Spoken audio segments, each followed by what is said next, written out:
A U.S. official tells CBS News President Trump signed the 14-point memorandum of understanding with Iran today in Versailles, France, and it's now in effect. It's unclear whether a formal signing will still take place on Friday. Earlier today, European leaders at the G7 summit called the deal a breakthrough.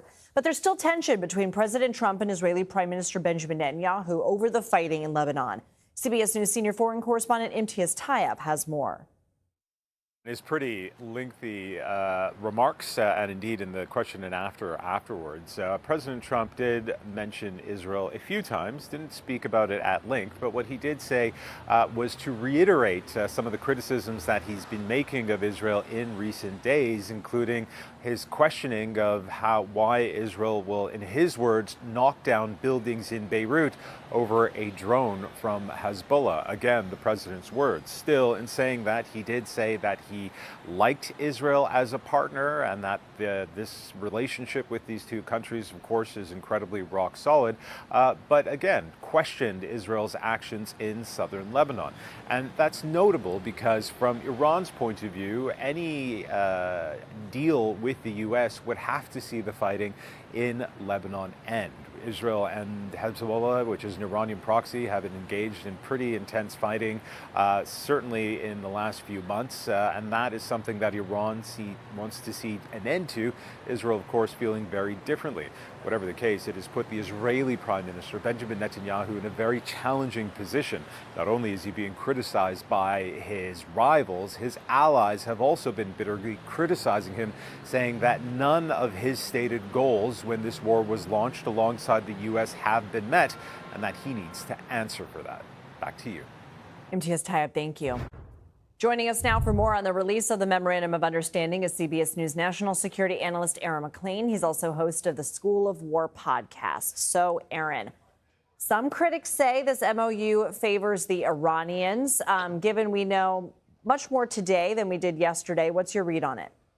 Yeah, it's a really extraordinary document, Lindsay. And I have to say, in the lead up to us actually getting the text, there's been a lot of discussion about whether or not this MOU will be comparable to President Obama's JCPOA. I think that question actually kind of misses the mark. It turns out now that we have the text, it is materially weaker than President Obama's JCPOA for the United States in several of its provisions, and Iran is in a much more advantageous position on whether it's Iranian control of the Strait of Hormuz, which the JCPOA did not certify, whether it's the implicit right of Iran to have an interest in Lebanon with Hezbollah, whether it's ultimate sanctions relief across the board for only concessions on the nuclear file. It compares actually unfavorably to the JCPOA. Okay, so the president says the U.S. doesn't need to get to Iran's enriched uranium because of how hard it is to get to. That they'll need equipment. They don't have the excavators, I guess. Is that believable to you? Well, it is true that the Iranian nuclear program has taken some pretty hard hits between the 12-day war, Operation Midnight Hammer last summer, and then obviously military operations in this most recent phase. So it's true that Iran is not exactly in a breakout position, and that highly enriched uranium is not going to be turned into a nuclear weapon, in a matter of days and weeks. On the other hand, I think it's probably convenient for the United States to adopt this position, given that the Iranians are in no hurry to turn this highly enriched uranium over, and we don't appear to be in a position to demand it based on what we just agreed to in this MOU. So given that you think it's weaker than the JCPOA, I can guess what your answer is going to be here, but the memo only mentions nuclear weapons twice.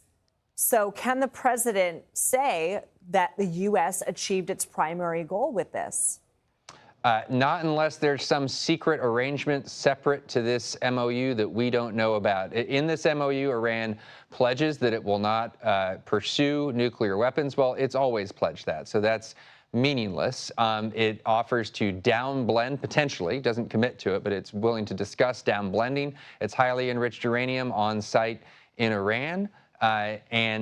Finally, it's willing to discuss enrichment. And the president today indicated that he was actually open to some level of enrichment, having taken a position of a hard no on that for well over a year now. So it's an extraordinary climb down on a wide variety of fronts.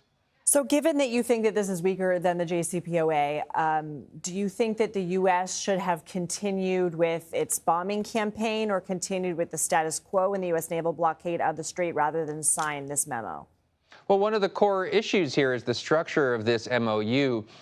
We lift the blockade, we offer waivers on sanctions, and we begin unfreezing funds up front in return for Iran to release its blockade on the Strait of Hormuz. That's the sort of concrete part of the deal.